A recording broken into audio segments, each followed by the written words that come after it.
चलिए, तो हम लोग थर्ड वाला पार्ट समाप्त किए थे। तो ध्यान देंगे यहाँ पर हम लोग टाइप्स ऑफ फ्रिक्शन के बारे में अगर बात करें तो there are mainly 3 types of friction: static force of friction, limiting force of friction and kinetic force of friction.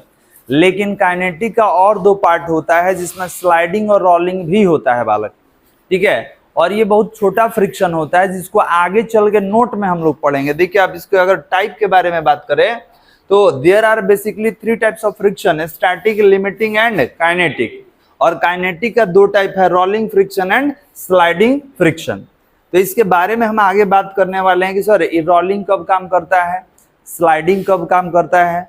अभी हम क्या करेंगे तो ये तीनों फोर्स को थोड़ा सा कंपेयर करने वाले हैं नोट के माध्यम से। और एक चीज ध्यान देंगे, आपको पिछले क्लास में भी हमने बताया था कि अगर हम लोग चलते हैं सरफेस पे, जैसे वॉकिंग करते हैं, ट्रैवलिंग करते हैं, मूविंग करते हैं, रनिंग करते हैं, तो आप देख सकते हैं आपका जो ये पैर है ये अर्थ को प्रेस करते हुए आगे जाता है, ठीक है। तो यहाँ पर होता क्या है कि आप फॉरवर्ड मूव तभी कर पाइएगा जब यहाँ पर फ्रिक्शन जनरेट होगा, तब हमारा पैर स्लिप कर जाता है। आप देखिए कभी स्मूथ सरफेस पे स्लिप कर जाता है, रीजन क्या है कि सरफेस आपके ऊपर फोर्स नहीं लगा पाता है। और जब आपके ऊपर फोर्स नहीं लगाएगा तो इस केस में आप आगे मूव नहीं कर पाइएगा। हमको आगे बढ़ने के लिए पीछे वाले सरफेस को कंप्रेस करना पड़ता है। तो याद रखेंगे, हम लोग इस कंडीशन में सरफेस पे फोर्स अप्लाई करते हैं, देख सकते हैं कुछ फोर्स का डायरेक्शन ये होता है। और हमारा जो रिजल्टेंट कॉन्टेक्ट फोर्स एक पढ़ाए थे आपको, ठीक है, ये कहाँ काम करता है, इधर। तो आप देख सकते हैं अगर इसका हम बात करें कि सर हमारा पैर किस तरीके से ऊपर उठा हुआ है, तो देखिए यहाँ पे अगर हम बात करें कि यहाँ फ्रिक्शनल फोर्स होगा, ऊपर नॉर्मल कांटेक्ट फोर्स होगा, तो देखिए आपका पैर ये रिजल्टेंट कांटेक्ट फोर्स। अब आपसे कहेंगे कि पैर को इतना एंगल पे मूव नहीं करना है तो आप चल ही नहीं पाइएगा। आप देख सकते हैं कि जब हम चल रहे हैं तो मेरा फोल्ड कितना पर हो रहा है, तो आप कहेंगे सर 45 डिग्री वाला एंगल दिख रहा है। तो जब भी आदमी मूव करता है तो उसका पैर इतना ही रिजल्टेंट जो होता है, ये रिजल्टेंट कांटेक्ट फोर्स पे इसका पैर मूव हो जाता है। तो ये इधर रखिए या इधर रखिए, ये हमारा रिजल्टेंट कांटेक्ट फोर्स है, ठीक है। तो ये हम लोग बात कर चुके हैं। एक और वर्ड है, ठीक है, बहुत बच्चों से पूछा जाता है कि पुश और पुल, तो उनको ये क्लियर नहीं होता कि पुश मतलब क्या होता है और पुल मतलब। तो आप डायग्राम देख के खुद समझ सकते हैं कि कह दिया जाएगा पुल, तो पुल मतलब खींचना होता है। आप किसी बॉडी पर फोर्स लगा के पुल करते हैं, मतलब अपने तरफ खींचते हैं। हम देखे हैं दुकान वगैरह में शीशा का गेट रहता है, उस पर लिखा है पुश। अब जो साथ में जाता है तो कहता है क्या करना है, इसको अंदर ढकेलना है, बाहर खींचना है, ठीक है। तो अब बहुत जगह हमने ये भी देखा कि हिंदी में भी लिख दिया गया है बाहर खींचे, अंदर की ओर धक्का दे। तो आपको समझना होगा कि सर पुश मतलब दबाना होता है, धक्का देना, अंदर की ओर करना है, ठीक है। और पुल मतलब क्या होता है, खींचना, बाहर की ओर, इसको हम लोग खींचेंगे। क्लियर है बालक? तो अभी जो हम लोग बात करने वाले हैं, अभी जो हम बात करेंगे तो इसके प्रॉपर्टी के बारे में बात करेंगे कि सर कौन सा ज्यादा होता है, कौन सा कम होता है, ठीक है। ये ऑलरेडी पढ़ चुके हैं। काइनेटिक फोर्स ऑफ फ्रिक्शन बताया गया है आपको, ठीक है। काइनेटिक भी बताया गया है, स्टैटिक भी बताया गया है, लिमिटिंग पे भी हम बात कर चुके हैं, सभी फोर्स पे हम लोग बात कर चुके हैं। अभी थोड़ा सा नोट लिखेंगे इसके बारे में, नोट करके जहां तक हुआ था वहां से आगे कंटिन्यू करेंगे नोट से। हो गया बालक? नोट नंबर 1 में लिखा जाए, नोट नंबर 1 में लिखेंगे experimentally it is found that a static force of friction is greater than limiting or kinetic force of friction is greater than limiting or kinetic force of friction. तो ये बताइए कि आपके पास 3 फोर्स है, static force of friction, limiting force of friction और kinetic force of friction. तो अब बताइए तीनों में सबसे ज्यादा स्ट्रेंथ किसका होता है? तो स्टैटिक का, इससे कम लिमिटिंग का और सबसे कम काइनेटिक का। तो याद रखेंगे कि इस केस में बॉडी चलता ही नहीं है, रेस्ट में रहता है। तो अगर हम बोले कि इस केस में बॉडी जो है रेस्ट में रहता है, इसका मतलब कि फ्रिक्शन ज्यादा ऑपरेट हो रहा है।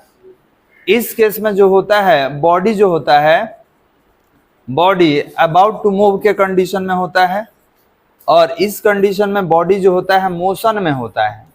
तो अब बताइए कि अगर पूछा जाए कि विच हैविंग मैक्सिमम फोर्स, तो बोलेंगे static force of friction, and which having minimum force, तो काइनेटिक फोर्स ऑफ फ्रिक्शन। सो अब देखिए कंपैरिजन इनके बीच में कंपैरिजन नहीं किया जाता है, क्योंकि अप्रॉक्स इक्वल ही होते हैं। क्योंकि अबाउट टू मूव का मतलब ऐसा थोड़ी है कि ये चल रहा है, चलने को तैयार है, body is in about to move condition, ये चल नहीं रहा है। तो हम लोग इसमें कंपैरिजन नहीं ज्यादा करते हैं, हम लोग फर्स्ट में मतलब मैक्सिमम और मिनिमम में ज्यादा कंपेयर करते हैं। ऐसे इसका स्ट्रेंथ इससे क्या होता है, कम ही होता है। चलिए इसको लिख लीजिए, इसको लिख लेंगे।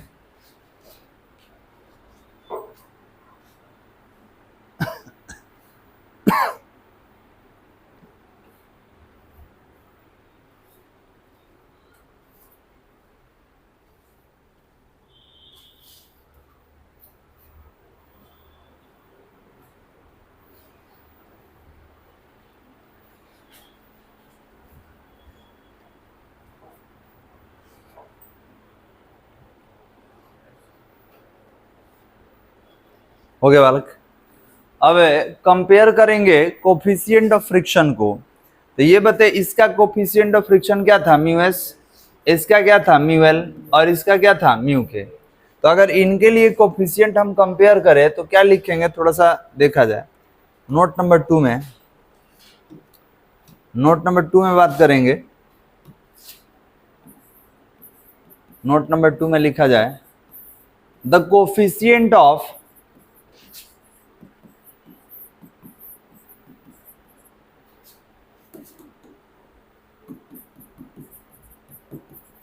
the coefficient of friction, the coefficient of friction। तो ये बताइए कि सबसे ज्यादा कोफिशिएंट किसका होता है, स्टैटिक का, इससे कम लिमिटिंग का, सबसे कम काइनेटिक का। लिख लिया जाए।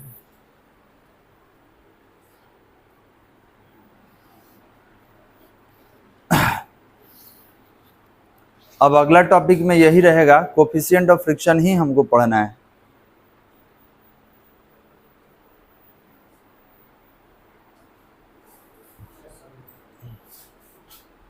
हो गया बालक।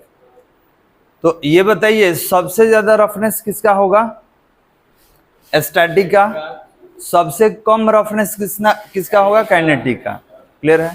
तो स्ट्रेंथ है, on the basis of their strength हम लोग अरेंज किए हैं। अब यहां से एक और नोट लेंगे, ध्यान देंगे, नोट नंबर 3।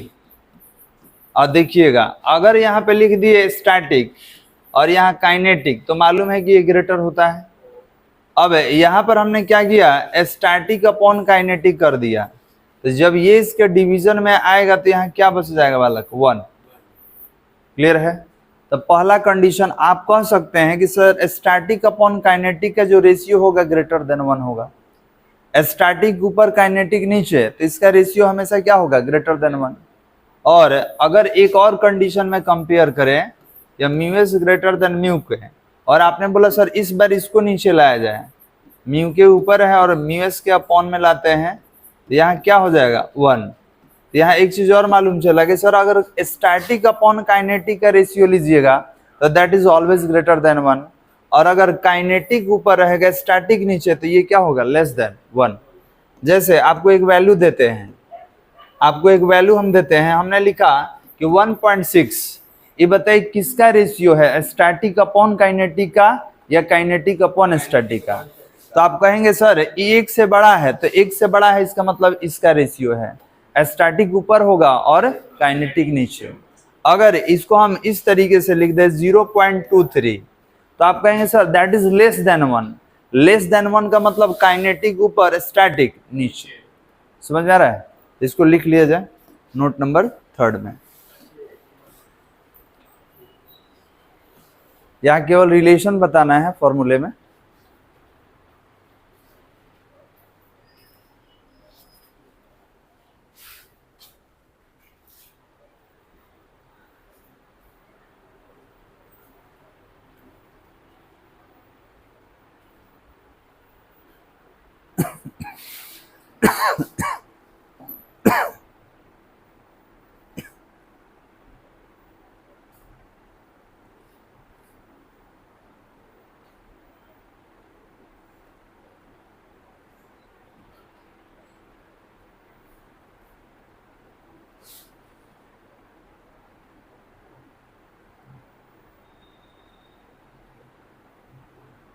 हो गया। चलिए, म्यू का नाम क्या है? म्यू का नाम क्या है? Coefficient of friction. तो सवाल ये है कि सर हम लोग पढ़ रहे हैं बार बार coefficient of friction,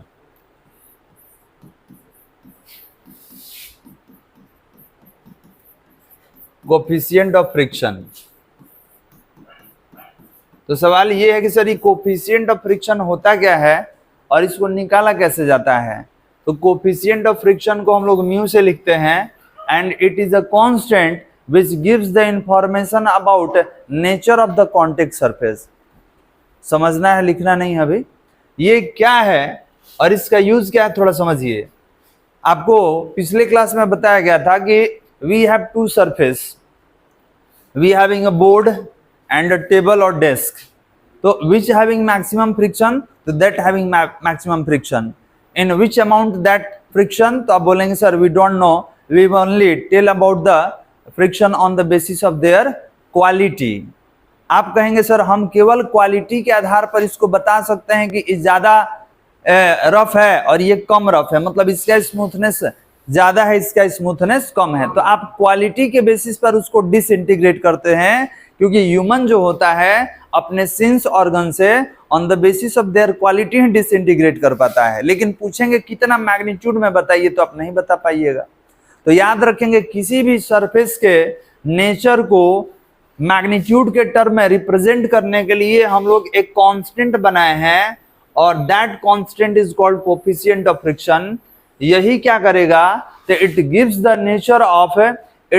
nature of contact surface. ये कांटेक्ट सरफेस का नेचर बताता है। अब रुक जाइए, हम यहां लिख दिए mu equal to 1.67, mu equal to 1.23, mu equal to 0.3।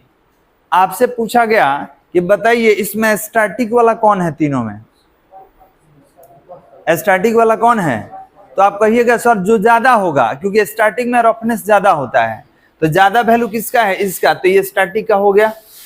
आपसे पूछेंगे लिमिटिंग किसका होगा? कहिए सर उससे जो थोड़ा सा कम हो, तो ये लिमिटिंग हो जाएगा।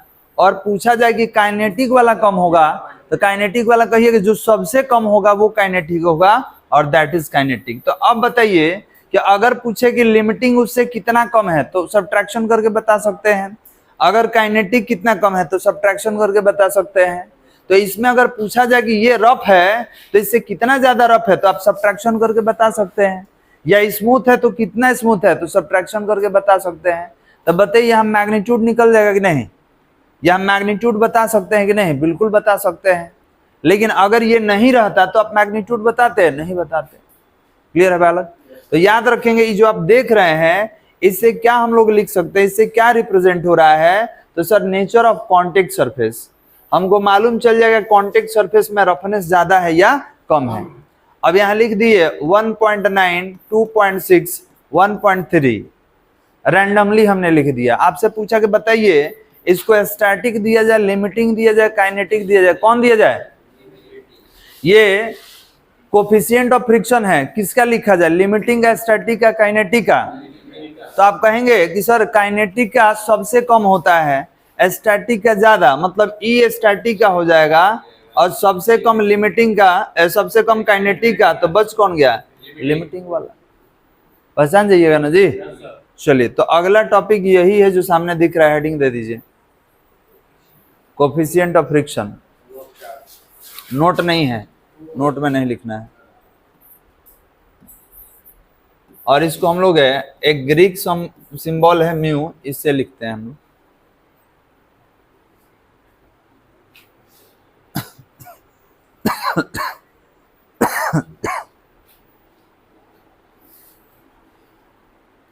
कोफिशिएंट ऑफ फ्रिक्शन बोला जाए बालक? डिफाइन करेंगे, coefficient of friction is a constant, coefficient of friction is a constant, coefficient of friction is a constant, which gives the information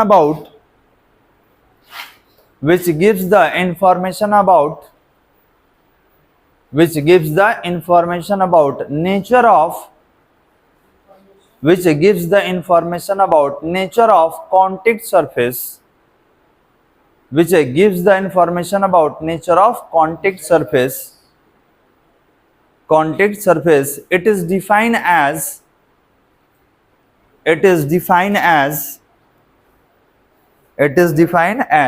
इसको डिफाइन करेंगे, इन्वर्टेड कॉमा में लिखा जाए, लिखेंगे इट इज द, बोलिए मत, सुनिए, it is the ratio of, frictional force, it is the ratio of frictional force and normal contact force. It is the ratio of frictional force and normal contact force. It is the ratio of frictional force and normal contact force. हो गया बालक? तो define करने का तरीका क्या है?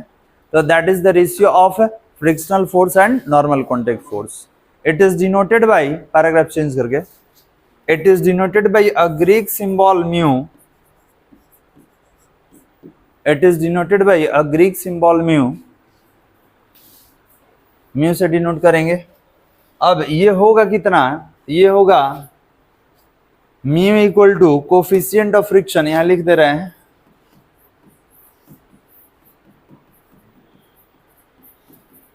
Coefficient of friction mu equal to F upon N.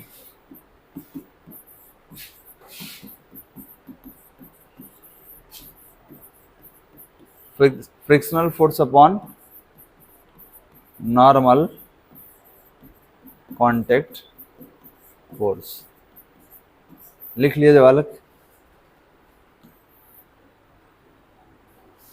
निकालने का तरीका हो गया frictional force upon normal contact force.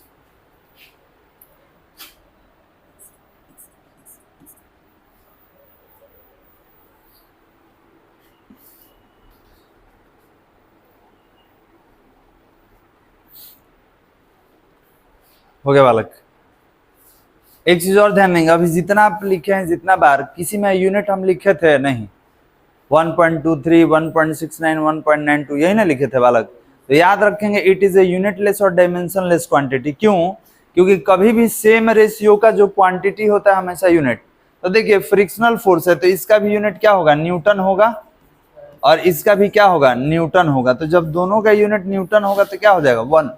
तो याद रखेंगे इट इज ए यूनिटलेस और डायमेंशनलेस फिजिकल क्वांटिटी. लिखा जाए इसके नीचे, लिखेंगे coefficient of friction, coefficient of friction is a unitless, coefficient of friction is a unitless and dimensionless, coefficient of friction is a unitless and dimensionless quantity, is a unitless and dimensionless quantity. Coefficient of friction is a unitless and dimensionless quantity. Full stop दे के लिखा जाए, it also depends upon nature of, it also depends upon nature of contact surface, it also depends upon nature of contact surface, it also depends upon nature of contact surface. और dash दे दीजिए. तो याद रखेंगे ये contact surface के nature पर depend करता है. कैसे डिपेंड करेगा? तो डिपेंड करेगा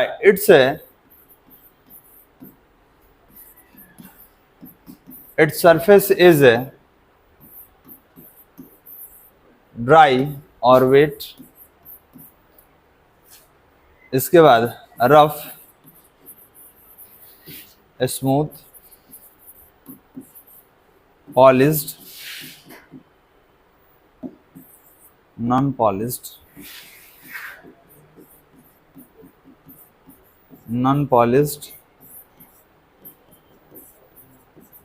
यही ना हो सकता है कि आपका सरफेस कैसा है? ड्राई है, वेट है, रफ है, स्मूथ है, पॉलिश्ड है, नॉन पॉलिश्ड है, किस तरीके का कांटेक्ट है इस पर डिपेंड करता है. लिख लीजिए इसको.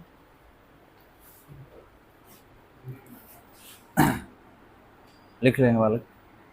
अब इसके लिए एक लिस्ट हम लोग बनाएंगे कि सर मान लिए कि अगर कोई कह दे कि हार्ड आयरन को माइल्ड आयरन के साथ फ्रिक्शन में रखा गया तो इसका कोफिशिएंट कितना होगा, तो अभी एक लिस्ट हम लोग बनाएंगे, देखिएगा कितना होगा।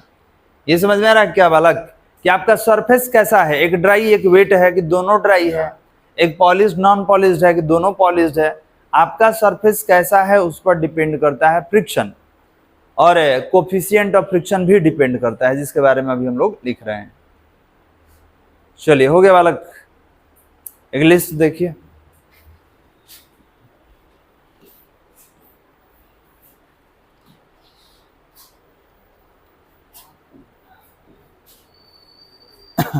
देखिए यहाँ पे आप देख सकते हैं कि अलग अलग सिस्टम लिया गया है, और है बहुत सारा, एक एक करके देखेंगे।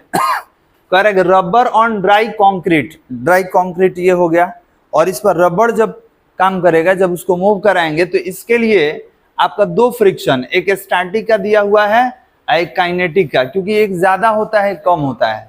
तो कह रहा है कि इनके लिए कोफिशिएंट ऑफ फ्रिक्शन कितना होगा, तो ये होगा 1, और इसके लिए काइनेटिक फ्रिक्शन कितना होगा, तो 0.7। तो सारा देखिए, स्टील ऑन आइस है, आइस ऑन आइस है, शूज ऑन आइस है, शूज ऑन वुड है, ठीक है, bone lubricated by synovial fluid, उसके बाद Teflon on steel, Teflon on steel, steel on steel oiled, ठीक है। ऑयल समझ में आ रहा है कि स्टील के ऊपर स्टील है और बीच में ऑयल दिया गया है, तब बताइए इनका फ्रिक्शन कितना होगा, ठीक है। स्टील अभी बता रहे थे, देखिए इसको बोला जाता है, इसको हार्ड स्टील, इसको माइल्ड स्टील कहा जाता है। उसके बाद metal on wood, waxed wood on wet snow, wax मतलब जिसमें मोम लगा रहता है, इस वुड को वेट स्नो पर रखना है, बर्फ होता है आपका, तो इनके बीच इतना सरफेस है, इनके बीच फ्रिक्शन कितना होगा। तो देखिए इस लिस्ट बना हुआ है, इस लिस्ट को आपको लिखना होगा। तो ज्यादा हम लोग नहीं लिखेंगे, हम लोग इतना का ही लिखेंगे, ज्यादातर यही यूज होता है। कौन कौन सा, तो रबर ऑन कंक्रीट ड्राई के लिए, रबर ऑन कंक्रीट वेट के लिए, वुड ऑन स्नो, ये 4-5 आप लिखेंगे। है तो बहुत ज्यादा, आप लिस्ट बना सकते हैं, देखिए इतना है, लेकिन आप उतना ही लिखे जितना आप याद कर सके, तो आप ये लिख लेंगे। आए लिमिटिंग और स्टैटिक में ज्यादा का डिफरेंस नहीं होता है, तो हम कंपेयर किससे करेंगे, ज्यादा और कम से ना कंपेयर करेंगे। हाँ याद कीजिए डेफिनेशन क्या लिखे थे कि the maximum value of static force of friction is called limiting. तो दोनों में कभी कंपेयर आप नहीं कीजिएगा, क्योंकि दोनों में ज्यादा का डिफरेंस ही नहीं होता है। डिफरेंस किसमें होगा, स्टैटिक में और काइनेटिक में, क्योंकि एक में बॉडी क्या है, रेस्ट में, और एक में मूवमेंट में है वाला। उसमें क्या होता है, अबाउट टू मूव, तो चल तो रहा नहीं है। बना लीजिए कोफिशिएंट ऑफ फ्रिक्शन वैल्यू,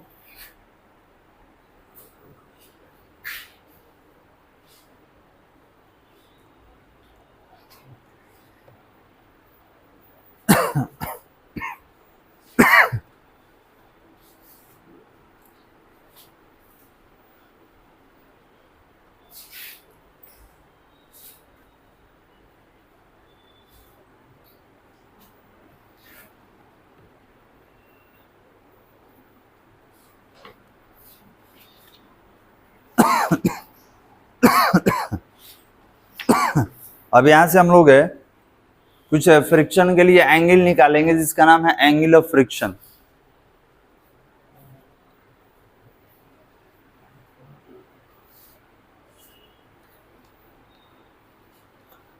हो गया बालक,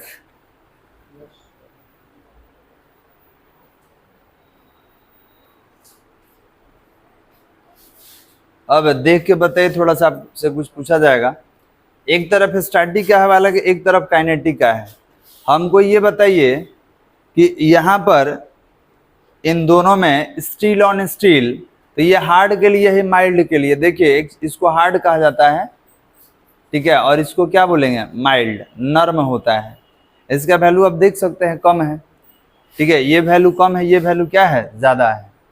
और काइनेटिक क्या होगा, जब होगा तो इससे कम ही रहेगा वाला। तो अगर आपसे डिफरेंस पूछ दे कि कितना ज्यादा कितना कम, तो निकाल सकते हैं, सब्ट्रैक्शन करके निकाल देंगे। अब पूछ देंगे 0.12 है 0.7 है, बताइए कि अगर ये स्मूथ है तो कितना स्मूथ है, तो कहिएगा सर 0.05 स्मूथ है। ये कितना रफ है, तो 0.5 टाइम्स रफ है।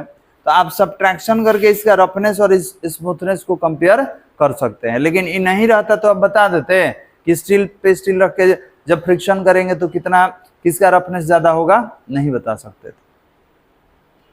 हटा दिए बालक सारा।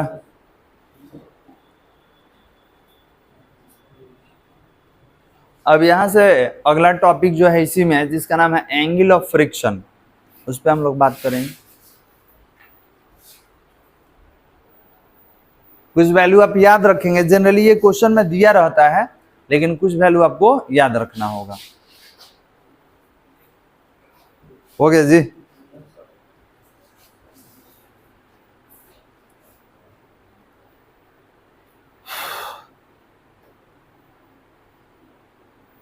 हटा दे।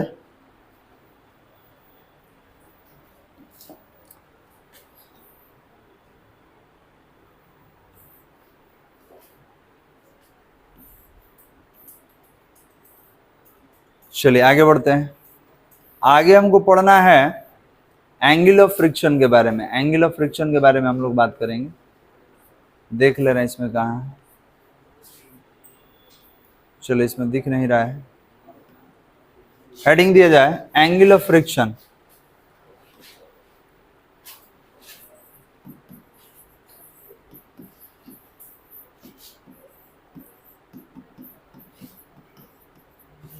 एंगल ऑफ फ्रिक्शन, और इसको हम लोग लेमडा से लिखते हैं। इसका एक फॉर्मूला भी निकालेंगे। तो angle of friction denoted as lambda. हाँ, सिंबल है lambda, delta, theta, gamma, phi, जो आप यूज करते हैं सारा ग्रीक सिंबल है, ठीक है, जिसका यूज हम लोग अलग अलग मैथमेटिकल और फिजिकल टर्म में करते हैं। वेवलेंथ, हाँ, तो देखिए नाम तो सिंबल तो एक ही है, लेकिन अलग अलग जगह अलग अलग है, फिजिकल क्वांटिटी के नाम से जाना जाता है। जैसे अभी आप लिखे हैं ना म्यू, तो यहाँ आप क्या नाम दिए हैं, यहाँ दिए हैं कोफिशिएंट ऑफ फ्रिक्शन। अगर ये लाइट पढ़िएगा ना, लाइट, अगर लाइट पढ़ेंगे तो इसको रिफ्रैक्टिव इंडेक्स कहा जाता है। रिफ्रैक्टिव इंडेक्स है किसको, फ्रीक्वेंसी ऐसे थोड़ी होता है। फ्रीक्वेंसी या तो एन से, या तो एफ से, या तो न्यू से, न्यू, ठीक है, न्यू से होता है। ये म्यू है, न्यू नहीं है, समझ आ रहा है, ठीक है, वो न्यू है, ये म्यू उसका भाई है। जो भी लेना हो ले सकते हैं, ठीक है। तो दोनों इसलिए देखिए, म्यू कहिएगा तो न्यू सुना जाता है, न्यू कहिएगा म्यू, दोनों अलग है, एक ही नहीं है अलग। जो हम लोग लिख रहे हैं ये रिफ्रैक्टिव इंडेक्स है, फ्रीक्वेंसी न्यू से होता है, कुछ इस तरीके से रहेगा। जो भी आपको कंपेयर, जैसे आपको याद रहे, जैसे आपके दिमाग में ये बात रहे, वैसे आप याद रखिए। चलिए एंगल ऑफ फ्रिक्शन ये क्या है बालक, तो देख लीजिए। अगर हमारे पास कोई सरफेस है और इस सरफेस पर कोई बॉडी रखा हुआ है,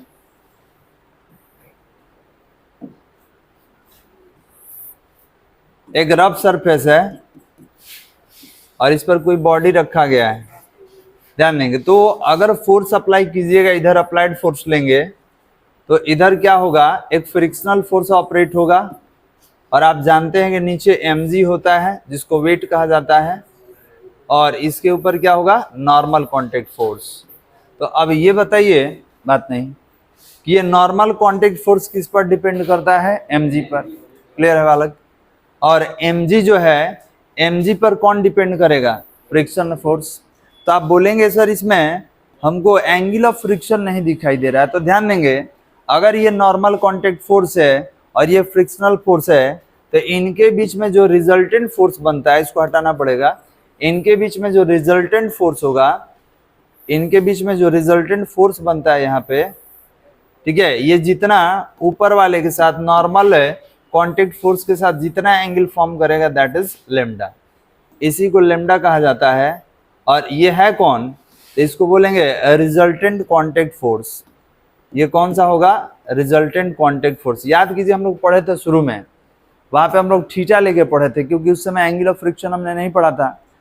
ठीक है, इसी को डिफाइन करना है बालक, इसी को हम लोग डिफाइन करेंगे। तो लिखिए पहले, उसके बाद आएगा डायग्राम। लिखा जाए the angle made by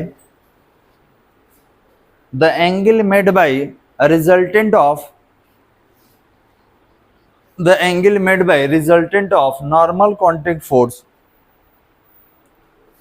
the angle made by resultant of normal contact force, the angle made by resultant of normal contact force and frictional force, normal contact force and frictional force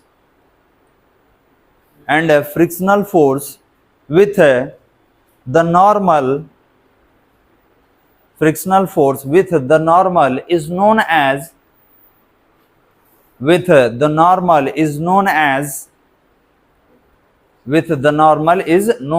angle of friction, it is denoted by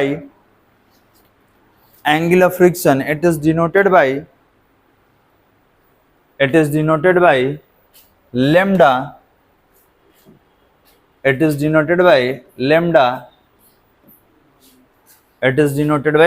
कैसे denote करेंगे? Lambda से। अब देखिए, इसके लिए diagram अभी हम लोग बना रहे थे, तो डायग्राम यहाँ पे दिखा सकते हैं कि सर मान लीजिए कि सरफेस है और ये मास रहा, तो बताइए इधर कौन सा फोर्स? फ्रिक्शनल फोर्स, और ऊपर कौन सा फोर्स? नॉर्मल कॉन्टैक्ट फोर्स, और ये दोनों का रिजल्टेंट यहाँ पर होगा, इसका नाम आर है। तो बताइए ये आर एंगल ऑफ फ्रिक्शन किसके साथ होगा?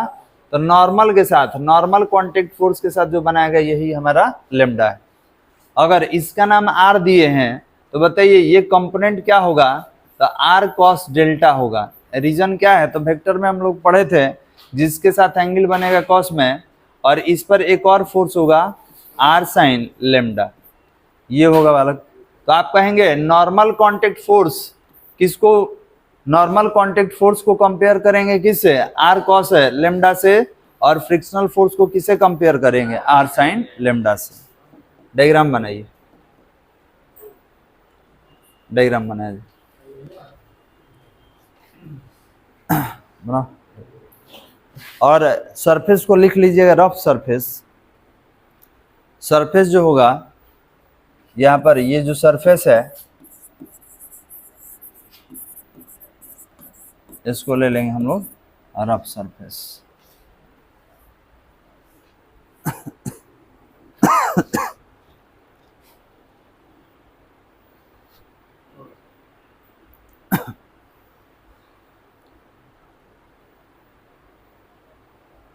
अब यहाँ पे एक रिलेशन भी निकाल सकते हैं, रिलेशन भी निकाल लेंगे, इसके नीचे लिखना होगा।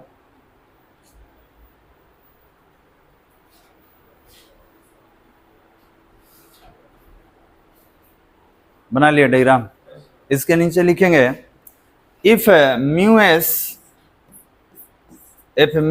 And lambda be the coefficient of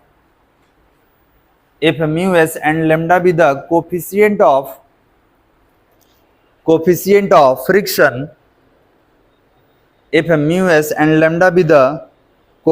of static friction लिखेंगे। स्टैटिक के लिए, क्योंकि आप किसी के लिए निकाल सकते हैं बालक, यहाँ एस लिख लीजिएगा। If mu S and lambda be the coefficient of static friction and angle of friction, coefficient of static friction and angle of friction, then we can write, तो हमको ये बताइए कि इस डायग्राम में आप देख सकते हैं कि कौन किसको बैलेंस कर रहा है। यहाँ लिखेंगे फ्रॉम फिगर, फिगर से क्या लिख सकते हैं बालक? तो लिखेंगे सर एन जो है ये आर कॉस लैम्डा को बैलेंस कर रहा है, मतलब इस पर ये फोर्स है, और जो फ्रिक्शनल फोर्स है स्टैटिक का, ये किसको करेगा? आर साइन लैम्डा को। इसको इक्वेशन क्या कर लेंगे? 2 कर लेंगे। क्लियर है बालक? तो यहाँ पर आप देख सकते हैं कि n जो है किसके इक्विवेलेंट है, r cos लैम्डा, और fs किसके इक्विवेलेंट है, r sin लैम्डा।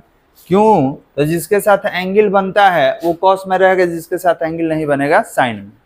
अब क्या करेंगे यहाँ पर, तो यहाँ लिखेंगे इक्वेशन 2 डिवाइडेड 1, तो ये हो जाएगा आपका fs अपॉन n, और ये कितना r sin लेम्डा और r cos लेम्डा। r से r कैंसिल, इसको तोड़ दीजिए fs को, तो म्यू इंटू एन हो जाएगा, म्यू इंटू एन, और नीचे क्या है n, साइन अपॉन कोस को क्या कहा जा सकता है, tan। यह n से n कैंसिल हो गया, तो क्या बच गया, तो mu equal to tan lambda. तो अगर सीधा कीजिएगा तो tan लेम्डा इक्वल टू हम लोग म्यू लिख सकते हैं। एक तो ये रिलेशन हो गया, और एक रिलेशन में आप लेम्डा को यहीं रखिए, tan को इधर ला दीजिए। ध्यान देंगे, लेम्डा को इधर रखेंगे, tan को लाएंगे, तो tan इनवर्स म्यू। तो ये रिलेशन बहुत बार आपके एग्जाम में पूछा जाता है। अब जो होगा आपके स्कूल में टेस्ट वगैरह होगा उस सब में फाइनल क्वेश्चन इसका मिल जाएगा आपको जो पढ़ रहे हैं। तो आप यहाँ से लिखेंगे बालक, यहाँ से लिखा जाए। इस बार जो टेस्ट होगा आपके स्कूल में, अब देखिएगा फाइनली इस पर क्वेश्चन रहेगा ही। हाँ, इस बार अब जो होगा उसमें आपको मिल जाएगा। अभी तक तो केवल न्यूटन्स लॉ तक था, न्यूटन्स लॉ में केवल फोर्स तक ही था।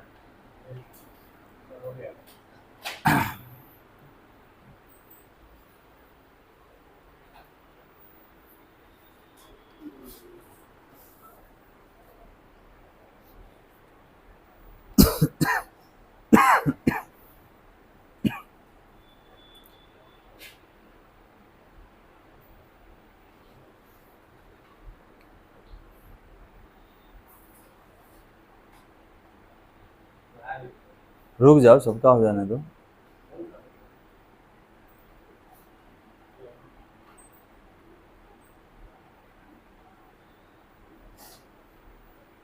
हो गया जी बालक।